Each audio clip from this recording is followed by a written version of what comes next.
Hello, welcome to This World, the show where we take you through all the big developments on the global stage and analyze them from an Indian perspective.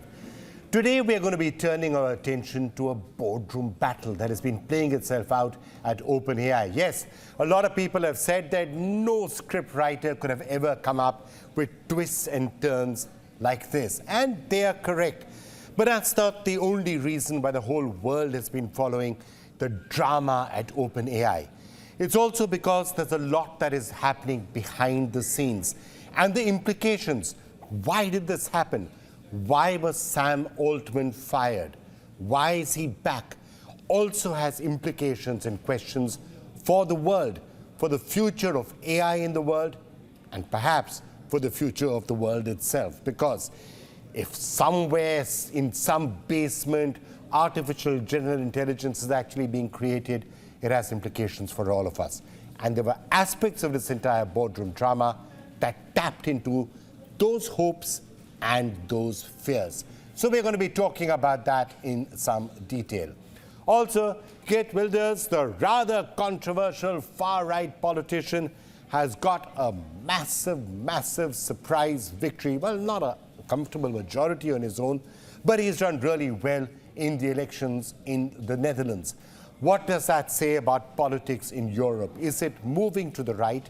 And if so, what are going to be the implications of that? On This World, let's quickly bring you up to date with the very latest on the situation in Gaza and all that talk of a humanitarian pause. Here's the situation in Gaza.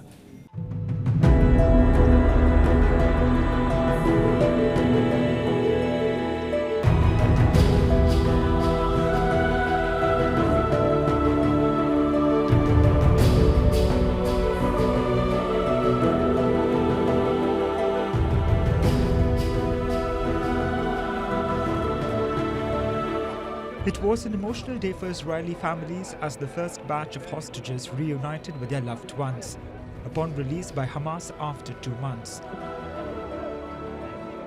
Under a temporary truce deal, Hamas has agreed to release 50 hostages and Israel has agreed to a 4-day ceasefire, and on day 1 of truce, Hamas released 24 hostages, including Israeli women and children, as well as Thai farm workers.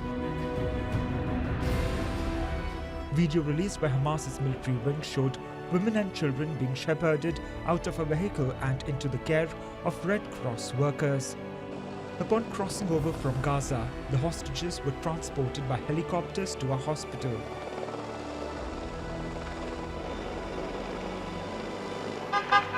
In Israel, a jubilant crowd welcomed children and women. With Israeli flags in hand, people cheered as the helicopter carrying the hostages landed at Schneider Children's Medical Center in central Israel. גרה פה קרוב ובאנו לתמוך בילדים ובמבוגרים שהגיעו, ואנחנו מאוד מתרגשים, אפשר לראות על הקול שלי וגם המשפחה שלי פה, ואנחנו ממש מאחלים שכולם יגיעו בשלום הביתה ועם ישראל חי, ואנחנו מאחלים בריאות לכולם ושכל החטופים יחזרו הביתה במהרה. The Israeli-Hamas truce deal will also see 39 Palestinian prisoners set free by Israel. Israel kept its promise and released Palestinians from prison. After spending 8 years in prison, a 24-year-old Palestinian prisoner, Mara, was freed on Friday. She was arrested when she was 16 years old. Not able to hold her tears, the freed Palestinian's mother continued to hug her daughter. انتوا كنتوا طبعا معنا بيوم اول هايكم شفتوا مرة وصح مرة حلوة زي ما قلت لكم ما كذبتش عليكم. طب مرة. The release of the first batch of hostages brought some much-needed relief, but other Israeli family members of hostages still held in Gaza kept an eye open for when their own family members will be freed. We are very happy to see that they are back home, and we can't wait to see others come back as well. The Israeli military said the released hostages underwent a medical assessment inside Israeli territory before being taken to hospitals to be reunited with their families. They are ensuring that all medical and psychological care is given to the freed hostages. Meanwhile in Gaza, Israel silenced the guns, allowing more humanitarian aid to reach Gaza. For the first time in 48 days, the sound of war was replaced by the sound of car horns. Gazans came out of hospitals, school buildings, where they had sought refuge during the Israeli bombardment.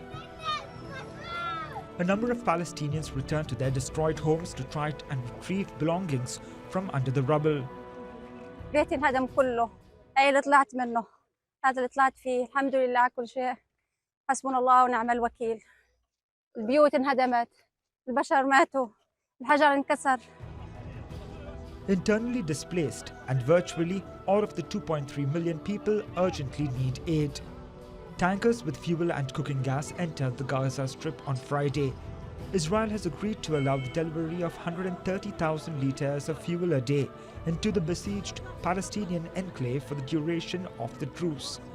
Remember, for most of the past 7 weeks of war, Israel had barred the entry of any fuel to Gaza, claiming it could be used by Hamas for military purposes. And as Palestinians received much-needed humanitarian aid, Israel reminded the world that the truce was temporary. The Israeli forces are using the 4-day truce with Hamas to prepare the next phase of their operation in Gaza. Israeli Prime Minister Benjamin Netanyahu said he was committed to achieving all the goals of war. השלמנו עכשיו את החזרת ראשוני חטופינו. ילדים, האימהות שלהם, נשים נוספות, כל אחת ואחת מהן עולם ומלואו.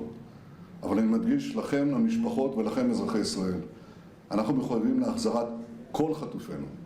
זוהי אחת ממטרות המלחמה, ואנחנו מחויבים להשיג את כל מטרות המלחמה. 7 weeks of captivity, 7 weeks of worry for the families of some hostages, 7 weeks of relentless bombardment of Gaza has now hit a pause. For weeks, the international community pressed for the pause in fighting in the face of the humanitarian crisis that unfolded in Gaza. It was Qatar that mediated the deal between Israel and Hamas, along with the United States. They will be monitoring the 4-day truce to ensure the terms of the deal are followed. But with both sides unequivocal in their condemnations of each other until the last moment, it remains to be seen whether they will adhere to the terms of the agreement. Bureau Report, WION World is One. Well, if you've been following the news this week, the saga of Sam Altman and the events that unfolded at OpenAI must have caught your attention. It all started with the firing of Sam Altman, a Silicon Valley star, the chief executive officer of OpenAI, that powerful, popular organization that is being treated as the leader in artificial intelligence research. And this, not surprisingly, led to an uproar at OpenAI's offices, where eventually nearly 700 of its 770 employees threatened to quit if Altman did not return. Swiftly after that exit by Altman, Microsoft scooped in.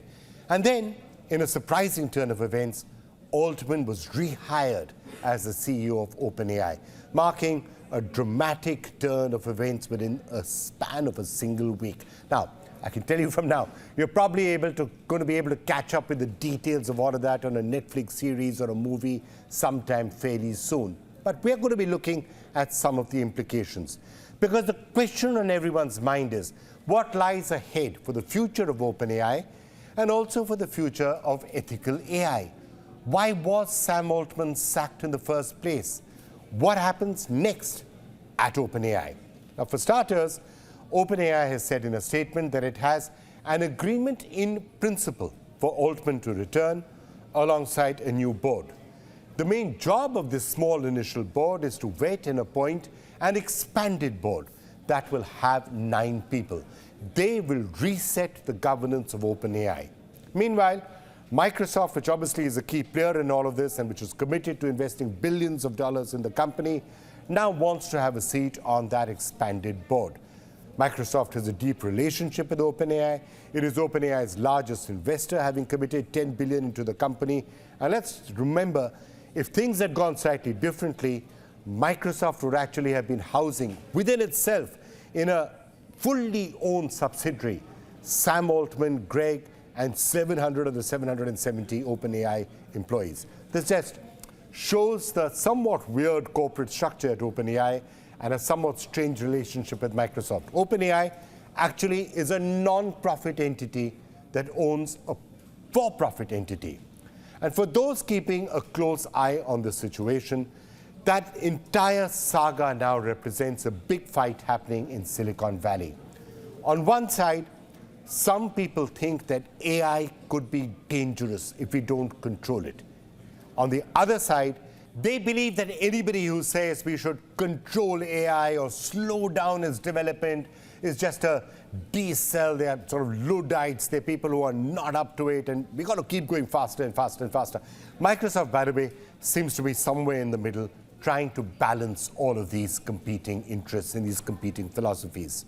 But the latest theories are also around new OpenAI technology, a technology called Q-Star, for example, which is being seen as a path towards AGI, or artificial general intelligence. Now, that's the most interesting theory, because it revives the debate over what is safe and what is unsafe artificial intelligence. Now, earlier, the company's board had expressed concerns about the risks associated with AI.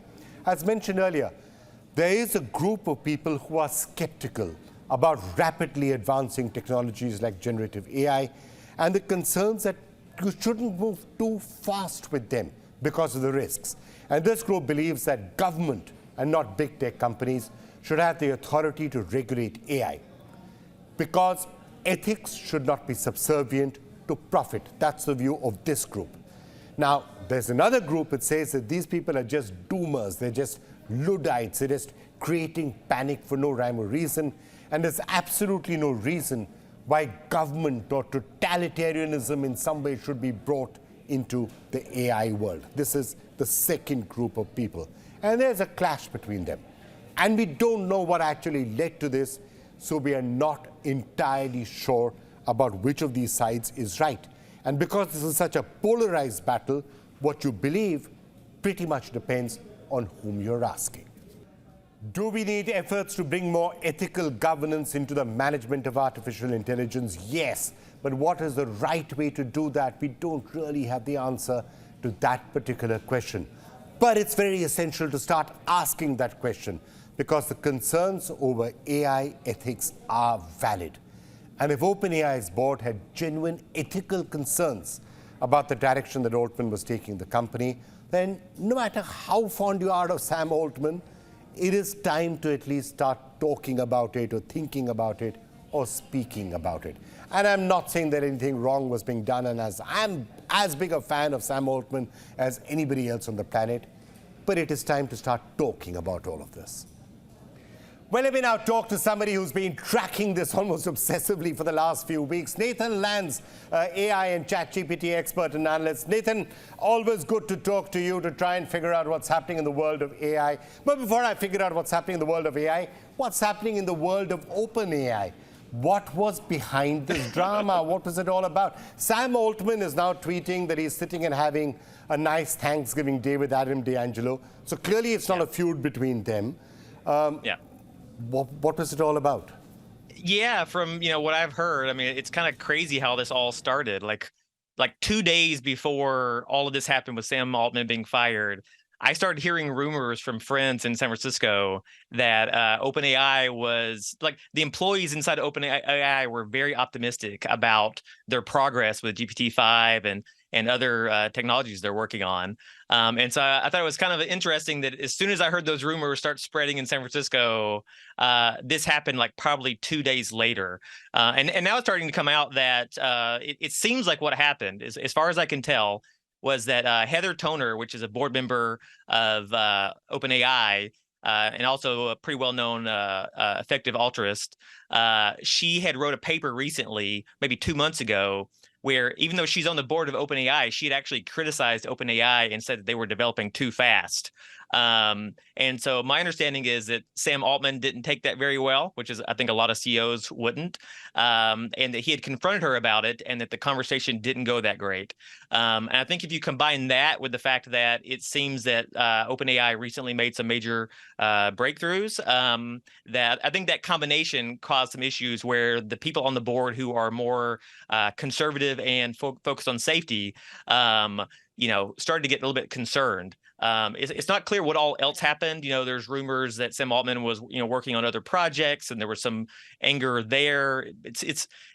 So I don't think we really completely know, but as best as I can tell. Let me come back to that development then, because that's for the rest of the world, that's the scary part, right?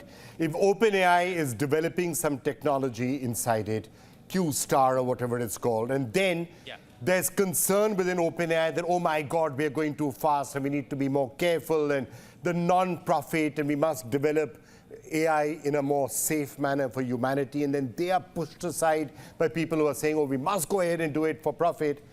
That's when the rest of the world starts to get scared.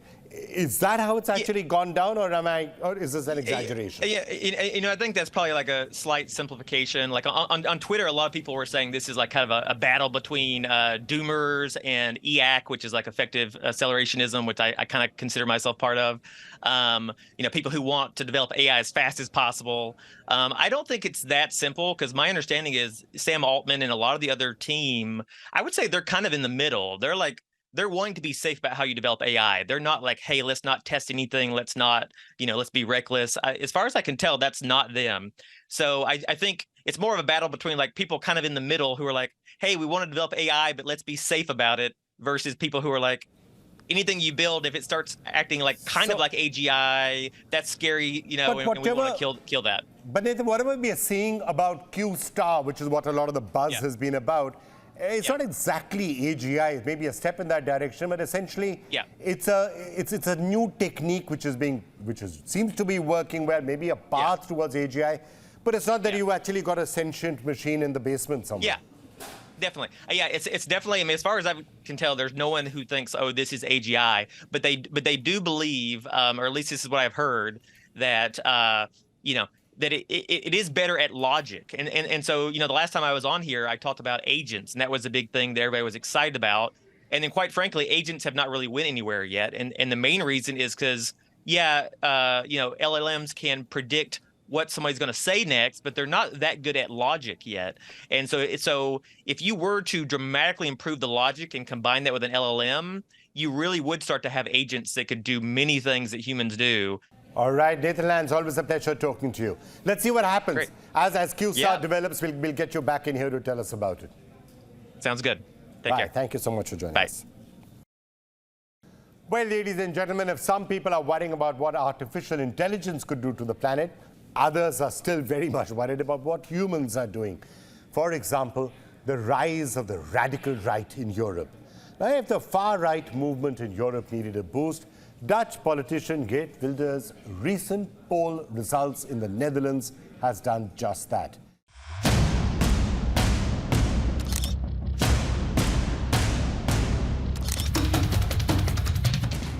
Geert Wilders led his PVV party to the first position, the single largest party, if you like, in the Dutch parliament. 37 seats and about 23.7% of the vote or thereabouts. Now, 37 seats, still well short of the halfway mark, but in Dutch politics, there's normally a coalition government of some sort that is always put together, and that might well happen if he is able to get enough support. But the fact that he's become the single largest party, by the way, that's a jump of 20 seats from last time, 20 up from 17 to 37. So it's actually quite a startling result out there. And it's raised many eyebrows. Why? Well, you see, Wilders is a bit of a controversial figure. He is known for his aggressive anti-Islam and anti-EU rhetoric. And now with Geert Wilders' victory, the populist far-right movement has been brought to the mainstream in Europe. As Hungarian Prime Minister Viktor Orbán put it, the winds of change have arrived, and we need to see what this means for Europe. And for more on that, we're now being joined by Volker Stansel, who's the former German ambassador to China and to Japan. Thank you so much for joining us, Mr. Stansel. Just wanted to get your sense of what's going to happen in Netherlands now that Geert Wilders has got this sort of a majority. Yes, thank you for the invitation. Now, I think what's happening in the Netherlands is a signal of greater dangers to come to Europe. And for those in the world who care about peace in the world, and not only in Europe, I think this is something to be concerned about as well. Why is that the case? Because we see not only a long-time drift towards the right, which has a very clear anti-migration element in it, but we now see with the victory of Geert Wilders in the Netherlands that this might turn into something that is anti-Islamic, not just anti-Islamist, as he used to be and as he used to build his career on, but in a wider sense. And that, of course, has to do with 7th of October, because he has always warned that Islam is a totalitarian ideology, as he called it, not a religion. And now people see what happened on 7th of October. And many of his voters obviously thought, he told us so something has to be done about it. One extreme would be to do the Geert Wilders sort of a thing and saying ban all immigration, ban everything, throw them all out of the country, which is tougher to do. A less extreme version would be to say, all right, obviously you have to have migrants, but let's try and control the radicalism even among the migrants, and let's make sure people aren't coming in just to game the system and to live off welfare, but are actually contributing members to society. That would be the other way of looking at it, perhaps a more sensible way. You're quite right. 2 points. One is the Netherlands themselves. And there we have a short-term problem, I think, because most of the remedies proposed by Geert Wilders are totally illegal, according to Dutch law or according to European standards. So as he needs to build a coalition, he will not find a coalition partner if he insists on something like the Nexit, the Netherlands exit of the European Union, and to bulwark all the borders of the Netherlands to not allow anybody in who's not the right to come into the country. That will not be possible. So that's the short-term problem, the Netherlands, which I think will turn out to be not as grave as it seems at the moment. But as a whole, you're quite right that this problem has to be dealt with. Now the European Union tries to do that by developing ideas on how to deal with the people who come from mainly Northern Africa into Europe or via Turkey into Europe, which countries are still ready to give them asylum, who is controlling whether they have the right to require asylum, and how do we pay for all that? So, as I said, in Brussels, people are thinking about strategies how to deal with it. And I think the European Parliament will argue about that in the few weeks and months to come. Very much impressed by what happened in the Netherlands. All right, Mr. Walker, thank you so much for joining us. You're welcome. And that's all we have time for this week on This World. But do remember to tune in every week as we bring you the big stories from around the world and the big experts to help us understand and analyze them. But for the moment, I'm Vikram Chandra saying goodbye.